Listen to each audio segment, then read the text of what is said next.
Well, good morning, folks. Norwin's Talks Balding Bare Bones Radio Broadcasting. It's the Skeleton Nation, and I broadcast on YouTube, and pretty much it's cool because no one, but every once in a while somebody views 10 a day, and I don't know if they're 10 different people or who. I appreciate you viewing, who and whatever. I hope it's part of the Central Intelligence Agency who are keeping me monitored, although I don't think they need YouTube to do that. They have a sort of like surveillance system that is far more efficient than Google, as far as I'm concerned. And I like that idea. I asked to get what I call documented surveillance. I'd like to get monitored the rest of my days with this planet, live a ripe old age, and be used for some kind of documented evidence of humanity, and used somehow to analyze, let's just say, the norm of humans. I've been called the norm before in my life. My name is Norman, and police bureau representative told me one time, "You're the norm." That was really a compliment. Have you ever had the police bureau in your town call you the norm? I'm referring to you as the normal. You're the normal. What does that tell you? How does that challenge you to live when the police bureau tells you you're the normal? Does that give you liberty to pull anything sneaky? When you're normal, is there an excuse for you to sneak? Does normal have to sneak?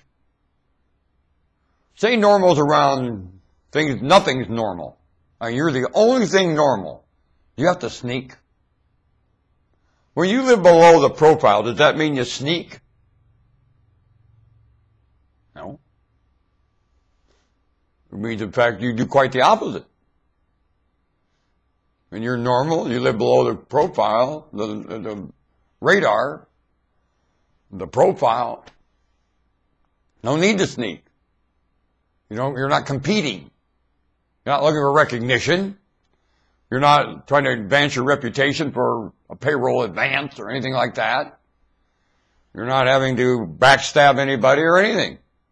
No, you don't have to trash anybody's reputation. You don't have to stalk anybody with a bad one. You don't have to do anything cruel to anybody. You don't have to do anything actually even lovely, even though when you're normal, you have a pang to do lovely things for people. I mean, you see them all around you and you help out wherever you can. And you have a priority about that, and you follow your priority and help out. Simple as that. Normal. I've been called normal.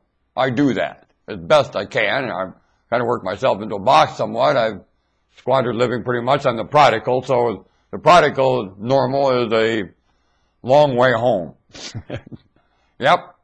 Prodigal's always headed to the old man's farm, and man, it's, whew, long way back there. Man, prodigal. Are you the prodigal? Because I'll tell you, you know what the prodigal goes through getting back to the old man's farm? Have you ever seen that? There was a movie one time called The Prodigal Son or something. Wonderful movie.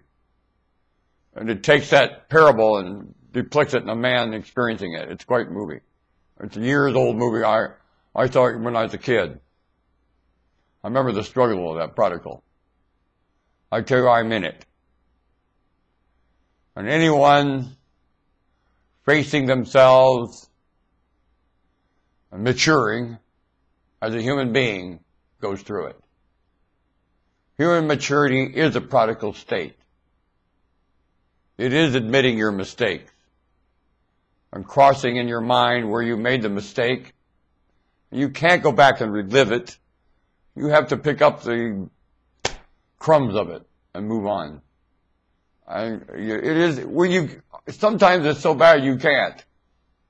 You do have to write it off and bear it on your reputation. And there's nothing you can do about it. It's gone. And you are not able to cover the loss at all. Nope.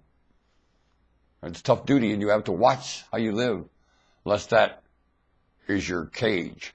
When that is your cage, that you don't carry things there that are very, very grievous. You'll grieve over all your mistakes as a prodigal.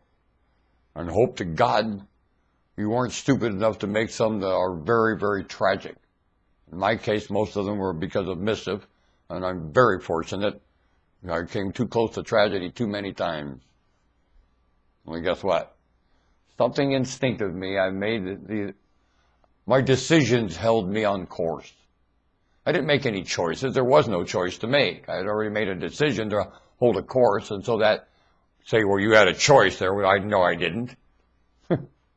When you're on a decision in a course, do you have choices? When you're in duty, is there any choices in duty? Is there any choice? You made the decision. Your brain doesn't work by choice. It doesn't even analyze things as choice at all. No, it doesn't.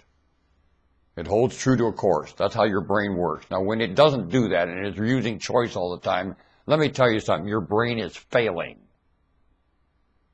Because you're not in a bouquet of choices continually. No, you're not. You live, oh, I'll bet this is too long to upload, for Christ's sake.